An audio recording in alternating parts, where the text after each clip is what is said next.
Hi, I'm Jaymie, And I'm Stacey. and this is the BodySmartPodcast. And today we are talking about menopause and the fact that menopause doesn't have to be miserable. It doesn't, even though it probably does feel that way for many, many women, especially when it catches you off guard. Yeah, and we were actually just having a chat before we started. And as much as I know all of these things about like what you can do to prevent it, or the symptoms being really bad and, you know, to lessen the impact, it's still something that I'm quite fearful of and I'm dreading a little bit coming up on me because it is change and it is something that is to a large extent out of your control. Like it's going to happen. You can't say, oh, it's not very convenient, I'll do it in 10 years. It's going to happen when it's going to happen. And I always say this, and people get like a little bit shocked because, I mean, this never gets talked about, and I'm not here to be like team men because, you know, I'm all about women empowerment, but men do have a male menopause as well, which can start as young as 25, normally about 30, and you do, instead of like perimenopause, menopause can feel like a little bit more like a train hitting you in a lot of ways. For guys, it's more of a slow regression of like testosterone and your hormones sort of going down, but that is in essence what menopause and for guys and for women is. It's a hormone deficiency. Your hormones are basically regressing to what they once were, and that can start to have massive impacts on your physiology and psychology.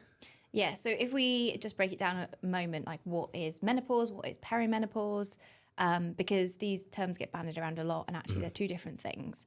So perimenopause is when your estrogen levels start to drop. Yeah. And actually menopause itself is a year after you've had your last period. Yeah. So I think there's a lot of confusion or there's a lot of just chucking words around when they're two very distinct phases of life, because perimenopause is probably the segment of life that people associate with symptoms like hot flushes, irregular periods, trying to manage like what all this change is. And menopause is like the state after that. Once your estrogen levels have dropped and they're regulated and they are now very, very low, you're not in that fluctuating period anymore. So we're going to talk about just on that as well. Like a lot of women going through perimenopause they can have like irregular periods and aren't actually aware that they're going through perimenopause because maybe you're taking some form of birth control, and that can be common as well, whether you're taking a pill or the coil or an injection. So you can actually just be quite used to irregular periods, and that might actually be one of the symptoms of perimenopause, but you're not aware of it because you just think, oh, it's maybe just that's how my menstrual cycle is because of birth control. So that can be like a difficult part as well, where maybe you're getting one or two symptoms from perimenopause. You don't feel that great, but you're not really able to put two and two together because you're like, hey, look, I'm 38. Surely this isn't happening this soon, and it could be, and you know sometimes that can just sometimes mask some of the symptoms or the awareness that you may be going through perimenopause. Yeah, and it could also take a really long time, and it might be quite a slow progression. Like you say, it might be the start of it at 38, which is terrifying, but my mum went through it at 37. Yeah. Which I'm 35, it's really quite close. But it can take, 10 years until your estrogen levels have dropped to the point where you don't have that period for 1 year, and then you're officially classed as menopausal. And so 10 years of juggling change all the time, I think is probably one of the most difficult parts of it, because it's not like, okay, this was my normality and now it looks like this. Yeah. It isn't. It's constantly changing. Yeah, it's constantly changing, and it can change through lifestyle factors as well, and there's things that can make symptoms worse and better, and that just can feel like a very difficult season of your life to navigate and to get back into place, because when those symptoms can be really bad, it really can feel like it's affecting every part of your life, from your sleep to how you feel in the morning to feeling a little bit like just like sick, ill in essence. And it's like, how am I meant to show up for my family, show up for my job, show up for myself? And it can have a real negative impact. And I'm not sure the actual stats, since we've got Simon here, it's quite a depressive fact. I actually think from a lot of the stuff I've read as well, the suicide rate actually goes up in women the most when they're going through menopause and perimenopause. And I think I'm sure I'll be able to get us some numbers on this. It's a very sad statistic to bring up, but also just shows you the psychological impact that this can have on women. Because it's hormones rule the world. They really do, massively affect how you think and feel. And it's like to have a regression in them and to not understand why, and to see physiological changes and then cognitive changes, and if you've maybe not got the most understanding workplace or boss to be like, yeah, I'm having a bit of brain fog, or I'm being a bit forgetful. And it's like, like you can almost feel like you're losing your sense of self. Yeah, and let's not forget when this tends to happen, like for most people, mid to late 40s, maybe 50s, that is a period of life which is generally quite stressful anyway. So you're likely to be at a more senior point in your career with more responsibilities. You've probably got other responsibilities as well at home. So you either have small children or older parents or both. Yeah. So you're also trying to deal with life stressors at the same time as what the hell's going on with my body right now. And that's it's completely right. It's a massive challenge to be going through, maybe juggling kids, juggling a career, juggling possibly a sick parent or a parent-in-law. And it's like, that is a lot to juggle. And then on top of that, your body's changing, your mind feels like it's changing, and it's, the demands to keep up in essence. And that's basically what it feels like to keep your head above water, can feel like, some of the most challenging, stages of your life or seasons of your life that you're going through. Yeah. And one of the biggest symptoms is that struggling to keep your head above water, because energy levels just go through the floor at this period, and it's the time when you probably need the most energy. And so, not to be all doom and gloom, today's episode is really about like, what can you do, because it doesn't have to be like that. And one of the things we always bang on about is like, taking control of your health and fitness will transform your life. And at this point of your life, if you are in menopause or perimenopause, or it's just around the corner for you possibly, like getting these things in line now is going to help you rise above that baseline of feeling just utterly drained and at the whim of your hormones controlling your life. So what I've got here is a list of the common symptoms, and then I really wanted to just go through some practical tips of how women can make life choices or change some habits to really start to take back the control a little bit. So just to come back to the doom and gloom sort of statistic, which is those women in the age bracket have the highest suicide rate among all women, with 7.1 deaths per 100,000 women of the ages 45 to 49 at a rate of 6.9 for 50 to 54. So it's an extremely depressing statistic to read out, but just menopause and perimenopause is just still not talked about that much, like at all. It's kind of like, oh, you're going through that stage in your life, and it is pushed to one side, and women have that feel like they have to keep up, but they've got so many responsibilities, and it's like, how can I possibly keep up with all this? It's very sad, and I think the more it's spoken about, the more awareness, the more people start taking those steps before menopause and while going through perimenopause, the better they can feel physically and mentally. So, I mean, let's start with that symptom then, because mood swings, if that's what we want to call them, that's a very minimizing term, but fluctuations in mood and higher experiences of anxiety, depression, irritability is one of the key symptoms of going through this phase of life. And I think anybody who's had a period can tell you, we are aware that our periods or our hormones fluctuating affect our moods. So if you've got now suddenly this really unpredictable change in your hormones, and let's not forget the drop is huge. So your estrogen levels can go from like 400 picograms per milliliter during a normal menstrual cycle to 0 in menopause. So your body is dealing with like some crazy change there. What can we actually do to take control of that, to not feel like a prisoner to our moods that are driven by our hormones that we can't control? It's a lot of the foundational, basics, which is like prioritizing great sleep, making sure that you're not eating processed foods, removing or cutting back alcohol, exercising on a regular basis, making sure you're drinking enough water, getting enough sunlight, vitamin D, just a lot of general healthy things that it would be a good practice for everyone to do, but become even more important as you're going through this sort of stage in your life. That can also feel really difficult if you're like, oh, Jaymie's saying get great sleep, but I'm having, hot flashes or hot flushes or night sweats, which again can come from the decreased levels of estrogen, because it's going to have a big impact on your temperature regulation. But again, just being able to take steps that can at least elicit the best sleep at that moment or season in your life, because even if you just take one thing there, which is sleep, like, I mean, you've had a fun year of no sleep, haven't you? Yeah, it definitely affects my mood as well. And just my ability to be resilient. And I think even if you can't get great sleep, whether you have a toddler or whether you have hot flashes, I think we've talked about it a million times, making sure the quality of the sleep you do get is super important. And something that underlines all of those things is exercise, because exercise, whatever age you are, whatever gender you are, whatever sex you are, it does lead to improved sleep.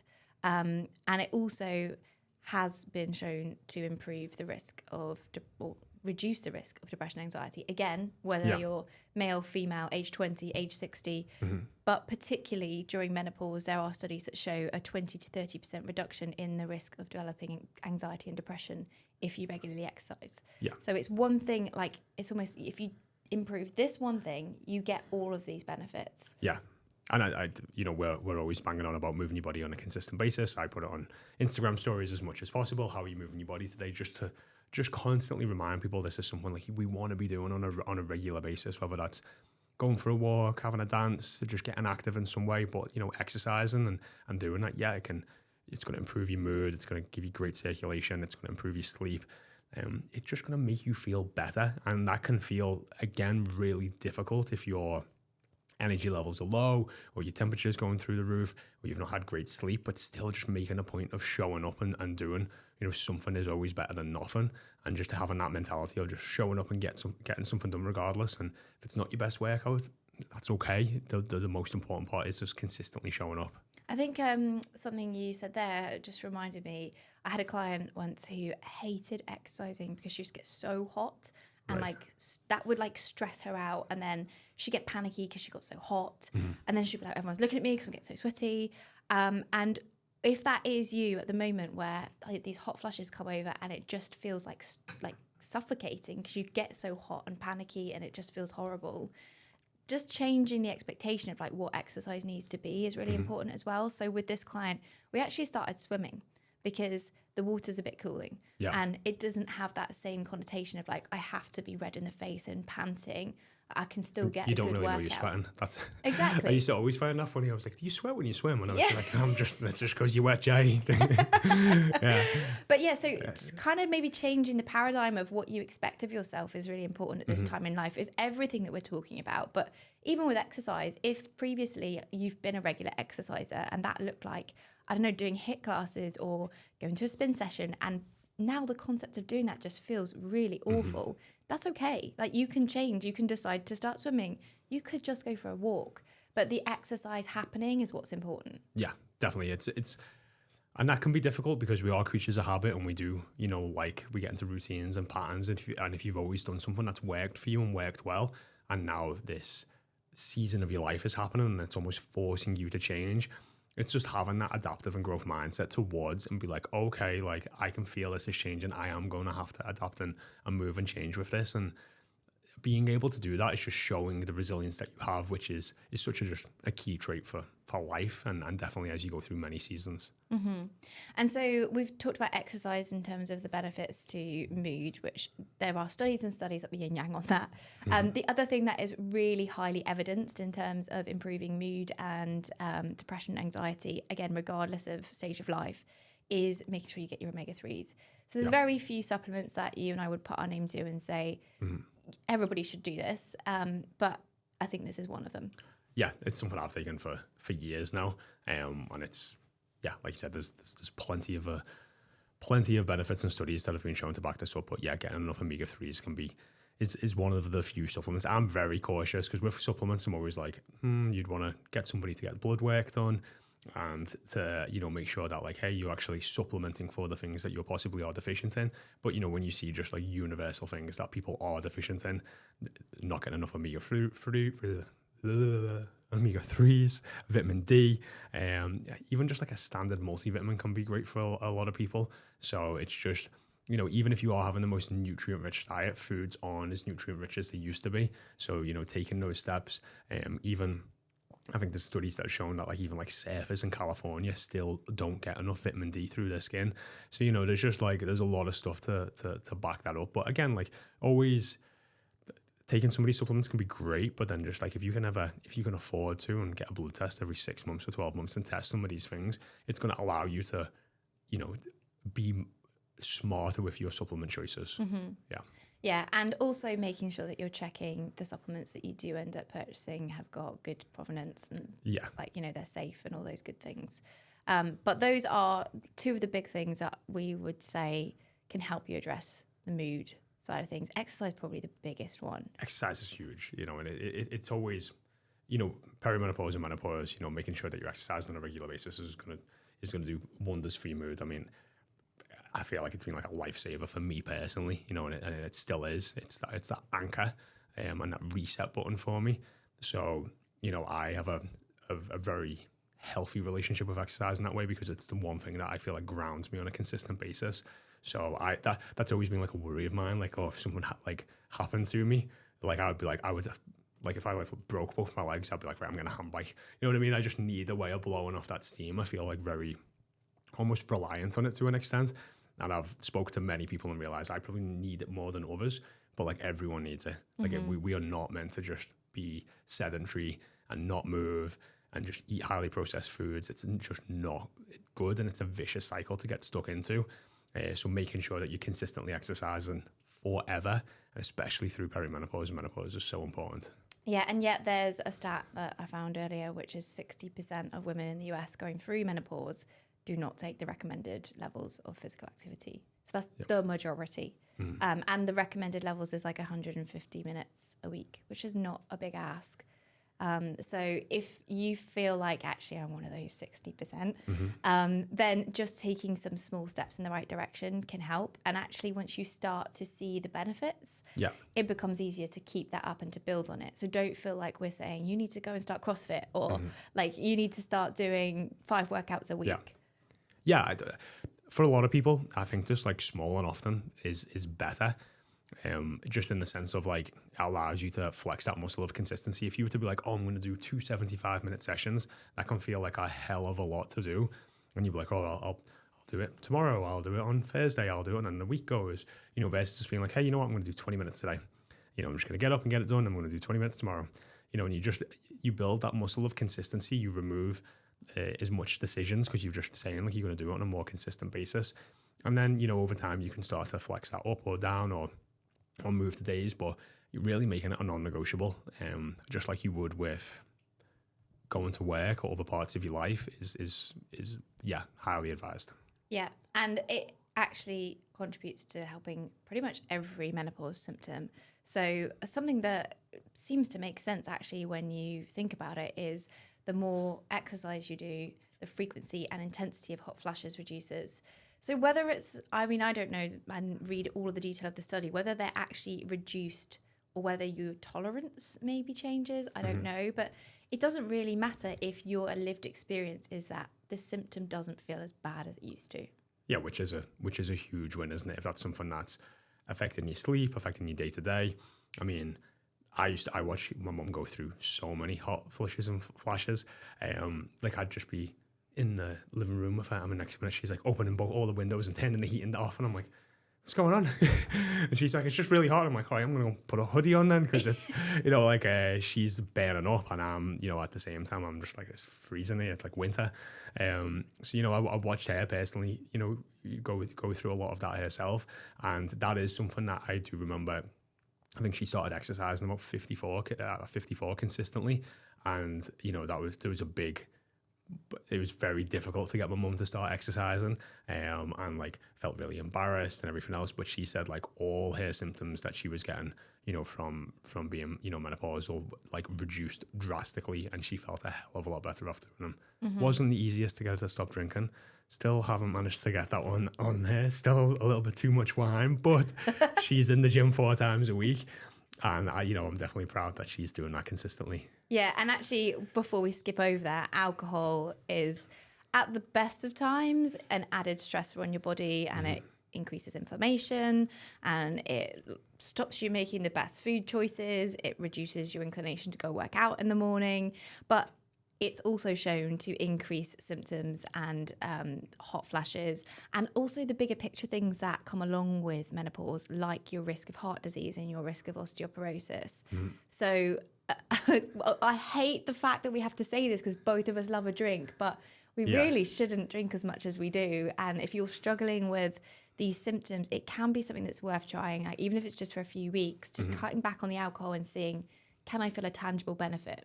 Yeah, I think it's always where you're currently at. Like if you're feeling pretty good and you're going through perimenopause and you're handling it pretty well, and you still want to have that glass of wine and drink, then okay, fine. You might just notice like the hangover is not just a day, it's a couple of days. And I don't just mean like physically how you feel, it might be mentally how it's having a drag as well.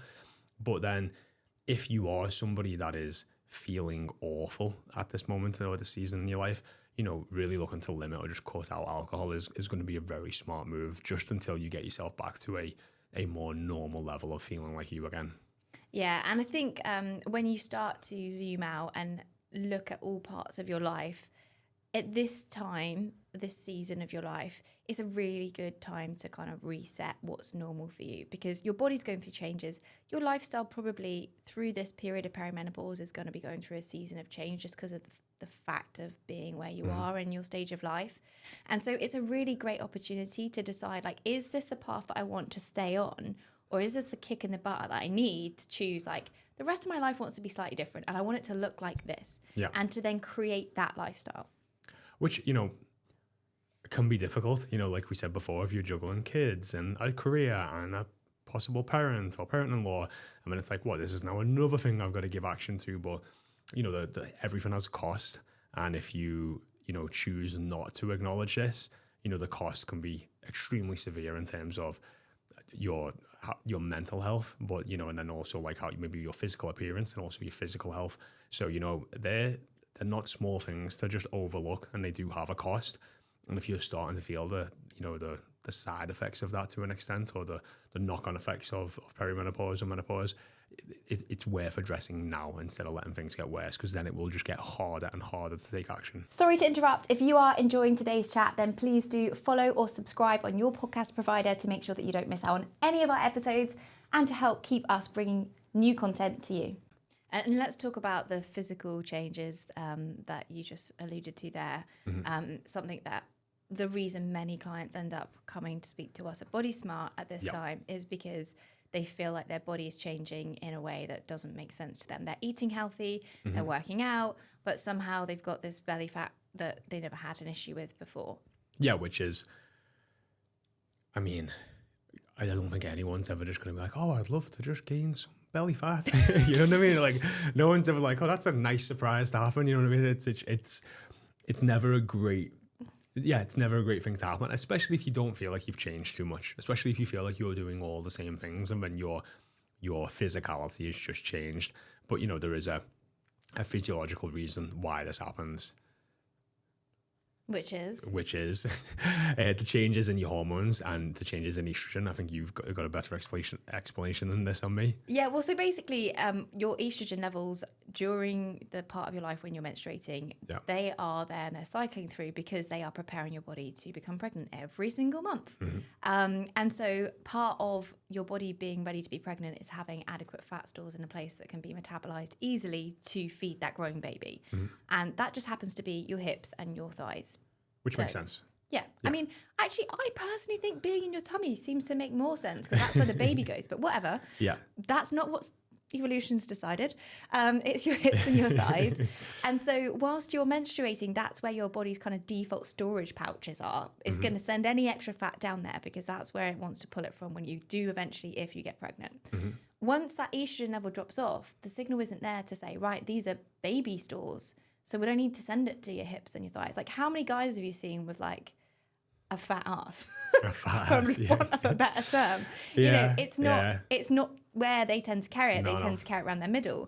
And if we look at how the hormonal profile changes through perimenopause and then into menopause, you are going to have a hormonal profile that more closely reflects a man. And so your body goes, okay, well, we'll store it on your tummy. And so it isn't anything you've done. It's not anything you've changed. And yet somehow your body looks completely different. Your clothes fit different. And women, we do have this big hang up about our tummies. And there's a lot of psychology behind it. But even women with like pretty flat stomachs, I can guarantee that'll be the one thing they'll check in the mirror before they go out. God knows why we're so obsessed with it, but we are. And so it can be super depressing when you feel like everything you're doing, it still won't shift. So you've got the hormonal element, but you've also got the fact that the way your body responds to insulin changes around this time as well, because estrogen and insulin do kind of interact. And so it's more common to be insulin resistant as you go through this phase of life, which basically means it takes more insulin than it used to for your body to do its job and take the sugar out of your blood and to send it where it's supposed to be. Yeah. And if you can't do that effectively, it basically takes that sugar and goes, well, we can't deal with it effectively. Let's just store it. Okay, well, now we're storing the extra fat in our tummy. So that means there's even more going on your tummy. So it can feel like you're really fighting an uphill battle against your body and against your hormones, and that there's nothing you can do about it. But that is not true. There is always something that you can do about it. You can't change those hormonal facts of your body, but you can improve how that comes through and how that's experienced. Yeah. And it's, we are always talking about calorie deficit and calories in versus calories out, which is energy in versus your energy out. And that the second laws of thermodynamics don't change necessarily through menopause. But if you look at what your hormones can do, they can influence your behavior in quite a significant way. So if you're having hot flushes or hot flashes, and then you're getting poor sleep, or you're becoming more insulin resistant, you're then opting for more food, more sugary foods. Your energy levels are low, so your non-exercise activity goes down. You maybe don't exercise as much or less or not as intense, so that's slowing down your metabolism as well. So even though sometimes you might feel like you've not really changed too much, you might have seen like a reduction in consistency to workout, or a reduction in intensity of workouts, or a reduction in non-exercise activity, like literally like not fidgeting as much, something you wouldn't even notice, or just not moving as much, or not taking the stairs. And all of that can result in a decreased amount of energy burned or calories burned, which means even if you're eating a normal food amount now, which you're probably eating more because of those hormonal changes and physiological changes, now all of a sudden you're in a slight calorie surplus, and that surplus, more of that fat can be getting stored in your stomach. Yeah. And again, to come back to the length of time this change happens over, it can be a very progressive, gradual thing. And so it's not something you recognize, oh, last month I was eating like this, and this month I'm eating like this, and it was a significant change. It's a very gradual shift. And again, with your activity level, it can be a very gradual shift. So it's hard to notice until you get to that point where suddenly your trousers don't do up. Yep. Or you catch yourself in the mirror and you actually look and you go, oh shit, what happened? And so it's really important when you do notice that you really interrogate, like, what is my lifestyle looking like? What is my diet looking like? What is my activity level like? And where are those small changes that I can bring things back to a more healthy balance? Yeah, definitely. I mean, I think even the hard part as well for maybe even women more so like the men in this is that women's bodies do change even just through their menstrual cycle. Like sometimes like certain points in Steph's menstrual cycle, her stomach's like huge and solid, like it's like a rock, and it's like out here. So her body fluctuates. Like that doesn't happen to me unless I just have a food baby. You know what I mean? So like your body is changing more, and it's like then if you are going through something like you said, like perimenopause, like you could just think, oh, this is just a normal part of maybe my menstrual cycle causing this fluctuation in my body and change, until you maybe get to a point like, hey, like you said, what's happened here? Like my trousers aren't buttoning up. And then, taking those steps to, really trying to understand like what's happening. Am I going through this stage of my life? And then, making the necessary changes to make sure that you're feeling in a fit and healthy place.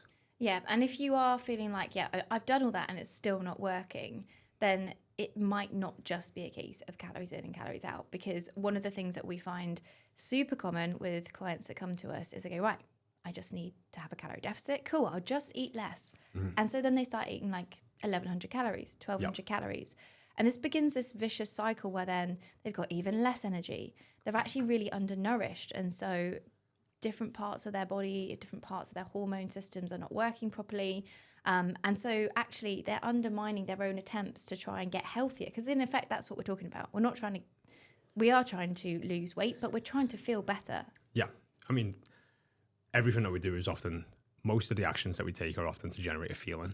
You know what I mean? So like, why do you exercise? I want to feel good.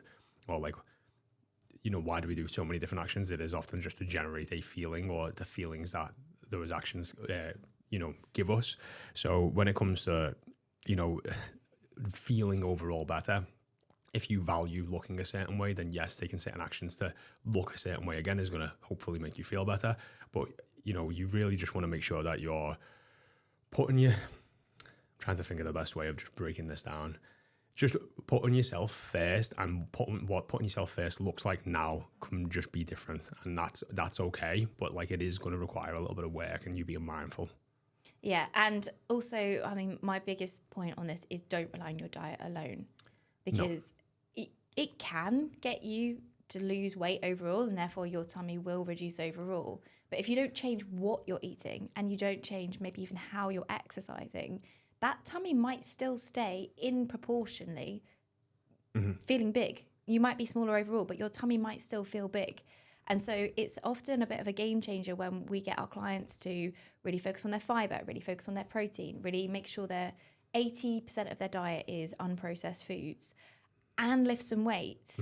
All of a sudden, they haven't actually changed their calorie deficit in terms of the size of the deficit, but how they've achieved that is different. And then they look better, they feel better. That ratio of tummy fat to everything else changes. Yeah. Or, to an extent, because they're moving more, they're exercising, they're training more, the calorie deficit doesn't need to be as severe.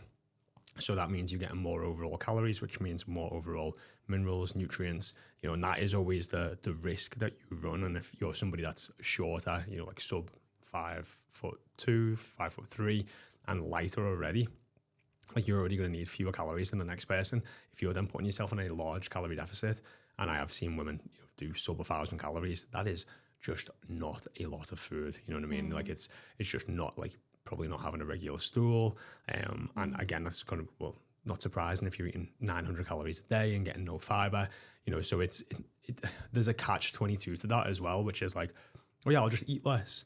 And it's like, that might just seem like one decision, just eat less, but then the knock-on effect that we were saying before, everything has a cost. What is that cost? And it's a lack of nutrients, a lack of minerals. We talked about, I don't think we've touched on osteoporosis, but it can be like a lack of calcium, which can weaken your bones. And, these are all things that may not impact you today, but can start to impact you in the coming months or years. Yeah, and it's not surprising that is the tendency to say, well, I need to just eat less then, because there is so much out there like shouting to menopausal, perimenopausal women, your metabolism's reducing, you're going to need to eat less. I literally read one thing earlier and I was like, I call BS on this, because it said women's metabolism will reduce by 200 to 400 calories through menopause. That's not actually true if you take different steps. So if you're increasing your activity level and building more lean muscle mass, and if you're eating foods with a high thermic effect of food like protein, that doesn't have to be the case. Yeah. And I think there's so much dogmatic information out there about the menopause that can actually make it feel really defeating and like really hopeless. Please don't listen to it. Yeah. Like, you're a lot more in control than you think you are. And metabolism is really that like buzzword that gets thrown around. Like, I have a slow metabolism, I have a fast metabolism. Like, the people who actually have the fastest metabolisms are the heaviest people in the world. They burn the most calories. You know what I mean? That doesn't necessarily mean they're healthy. It just means they are carrying a lot of weight, and their body requires a lot of energy to maintain that weight. So, your metabolism, the one part that you really can't control too much, have influence over, is your basal metabolic rate. I call it like your coma calories, just how many calories your body needs to just be alive, to keep you warm, keep your heart beating, your lungs breathing. That hasn't changes in terms of how much weight you gain or lose, but you don't really have too much control over it. But these other parts, your non-exercise activity, how much you move, fidget, walk, non-planned movement, your exercise, again, you have complete control over this. And then the thermic effect of food, like you just said, having a higher protein diet you will just naturally burn more calories. You have complete control over all three parts of your metabolism.